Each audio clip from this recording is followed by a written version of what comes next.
Data हमारे पास laser में होता है।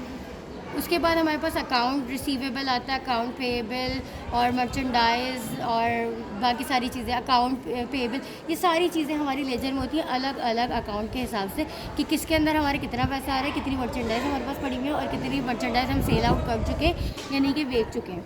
ठीक है, फिर उसके बाद समराइजिंग में हमारे पास आता है ट्रायल बैलेंस।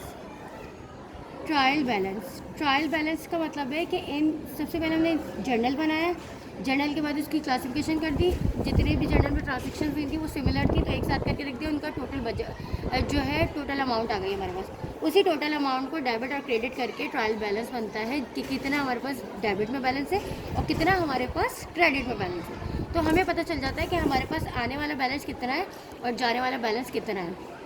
तो ट्रायल बैलेंस में हमारा जो है इक्वल आना चाहिए, जो ट्रांजेक्शन हमने डेबिट में की है तो वही लाजमी बात है हमने क्रेडिट में भी की होंगी, उसको क्रेडिट करके बैलेंस करने के लिए कि जितनी हमारे पास अमाउंट आई है उतनी हमारे पास गई भी है, यानी कि हमने उतना का काम भी किया है। और जितना हमारे पास बचा है रिमेनिंग बैलेंस तो वो कहाँ बचा, डेबिट में बचा।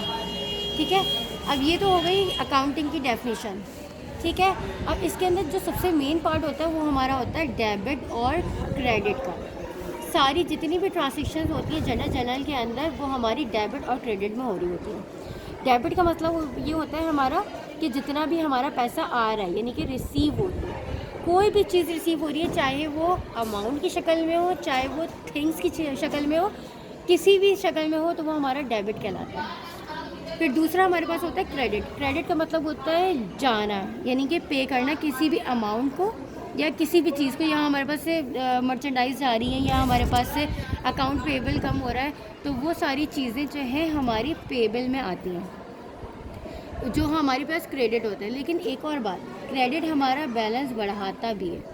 किस तरह बढ़ाता है, जब हमने कैपिटल लगाते हैं तो वो हमारा क्रेडिट में होता है। इट्स मीन कि हमारा जब क्रेडिट हम अपने बिजनेस में लगा रहे हैं यानी कि कैपिटल लगा रहे हैं, पैसा हमारे पास आ रहा है, ठीक है, तो जब हमारे पास आ रहा है तो वो कैपिटल जो है क्रेडिट को बढ़ाता भी है जैसे आ रहा है।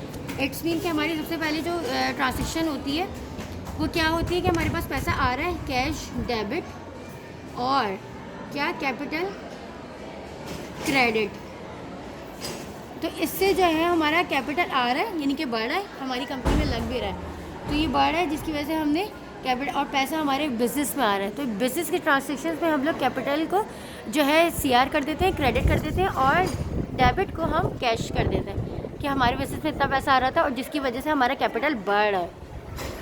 ठीक है, ये अच्छा स्कोप होता है कि हमारा जो है क्रेडिट बढ़ता है। तो वैसे तो हम इसको पेबल में रखते हैं, लेकिन पेबल इसलिए रखते हैं क्योंकि जितनी भी हमारी पेमेंट जा रही होती है, कैश जा रहा होता है, तो वो जाने वाली जो अमाउंट होती है वो क्रेडिट में होती है।